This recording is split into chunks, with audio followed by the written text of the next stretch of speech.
Je vais vous présenter quelques exemples afin que vous puissiez approfondir votre compréhension du concept de coforme.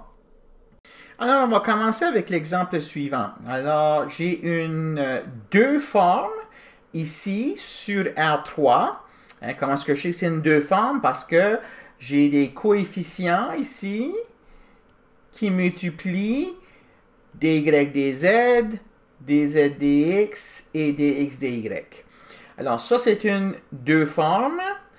Je veux que vous évaluez cette deux formes-là au point P, 1, 0, 4, agissant sur la paire de vecteurs V1 et V2 suivants, donc tous deux vecteurs liés au point P.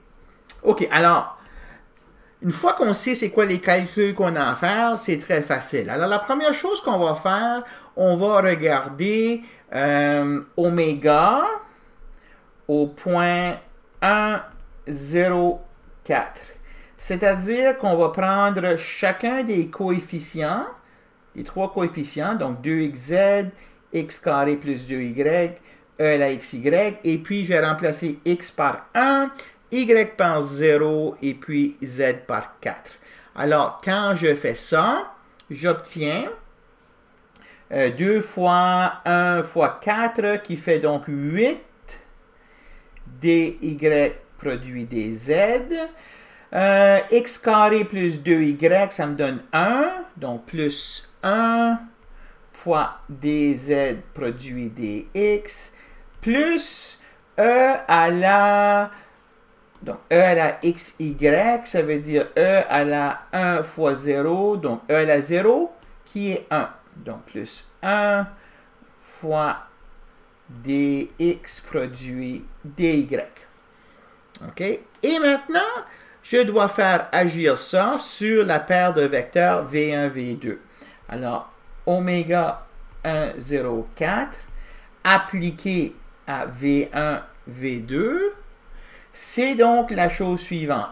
Alors, je vais prendre le 8 qu'il y a ici, et puis je vais calculer le dy produit dz de V1, V2. Alors, ça veut dire quoi ça? C'est un déterminant d'une matrice 2 par 2, ou est-ce qu'ici je mets le dy de V1 et le dz de V1 dans la première ligne, et puis dy de V2, dz de V2. Donc ça, c'est le terme qui correspond à ceci. Ensuite, plus 1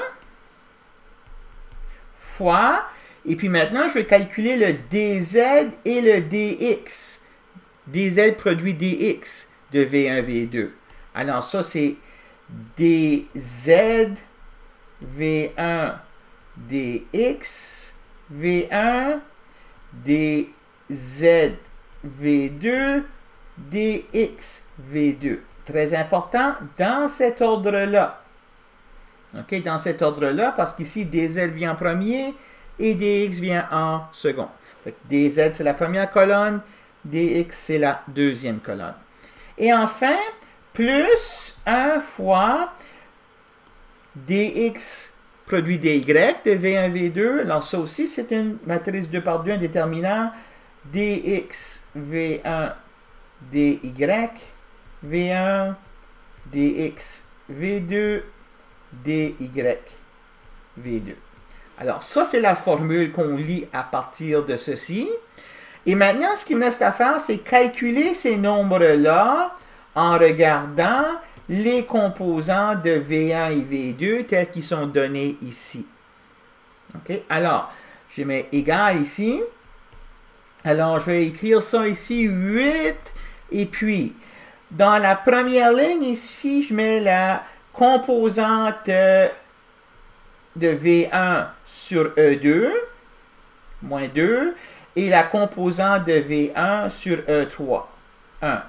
Alors, dans la première ligne, ici, je vais avoir moins 2, 1. OK, donc je mets ça ici.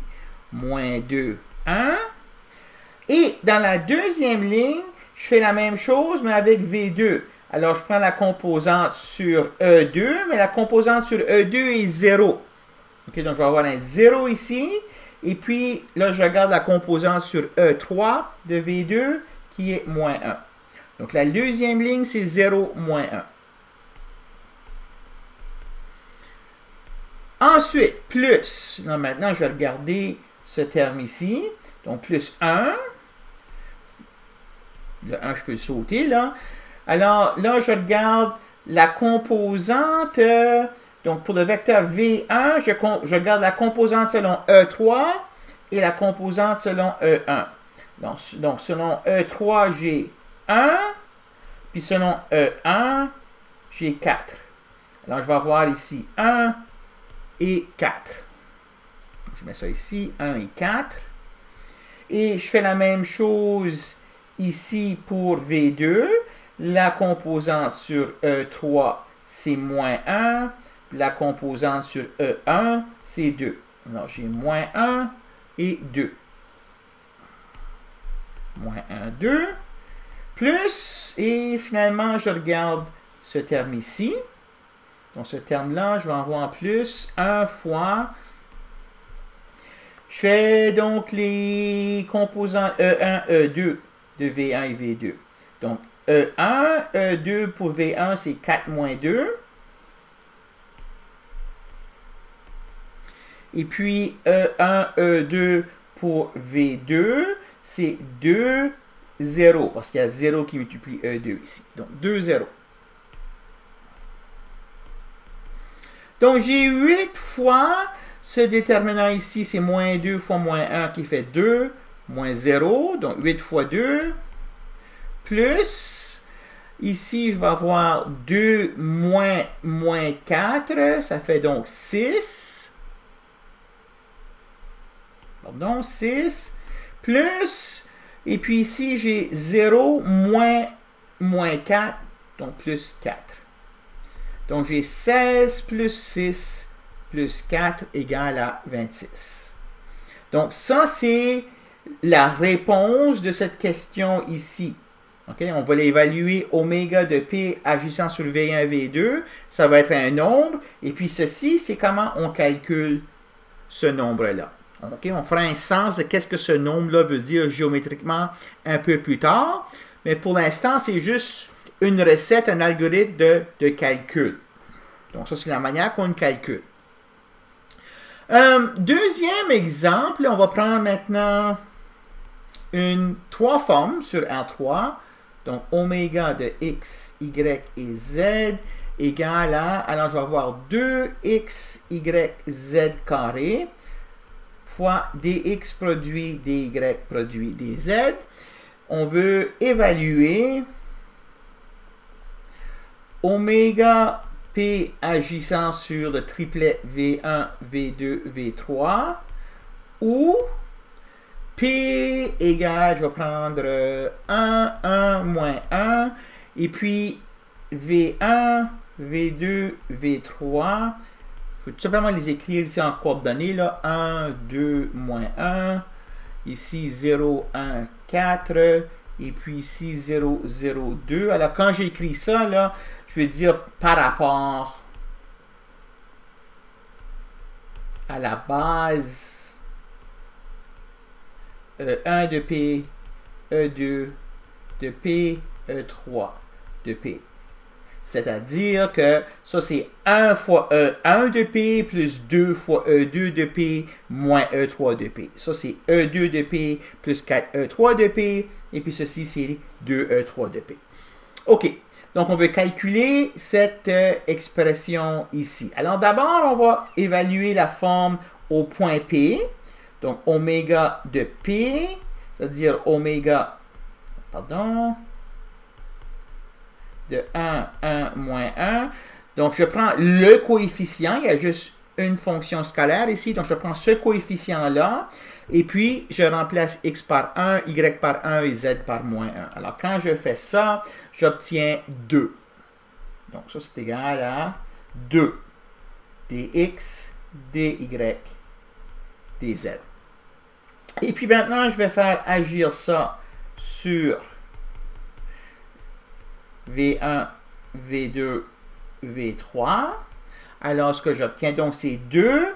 Et puis, ce que je dois faire, c'est le dx de V1, dy de V1, dz de V1 dans la première ligne, dx de V2, dy de V2, dz de V2 dans la deuxième, et enfin, dx V3, dy V3, et puis dz V3 dans la troisième ligne. Donc, égal à 2 fois. Alors, essentiellement, ici, je prends les coordonnées 1, 2, moins 1. 1, 2, moins 1. Dans la deuxième ligne, je fais la même chose avec le vecteur V2. Alors, j'ai 0, 1, 4. 0, 1, 4. Et dans la troisième ligne, je fais la même chose avec V3. Donc, je vais avoir 0, 0, 2. Donc, 0, 0, 2. Et puis, je fais l'expansion de ce déterminant-là. Donc, j'ai 2 fois. Et puis, essentiellement, je peux faire l'expansion selon la troisième ligne ici. Donc, j'ai ça fois ce déterminant ici. Et puis, ça me donne 2. 2 fois 2 égale à 4. OK, donc c'est tout ce que c'est là, une 2 forme, une 3 forme. C'est des choses qui agissent sur des paires de vecteurs ou des triplets de vecteurs, et puis ça nous donne un nombre au bout du calcul. Et encore une fois, avec la 3 forme, je vous donnerai une intuition géométrique un peu plus claire de qu'est-ce que ça peut représenter un peu plus tard. Donc pour l'instant, c'est juste un exemple de calcul, comment est-ce qu'on calcule ces quantités ici.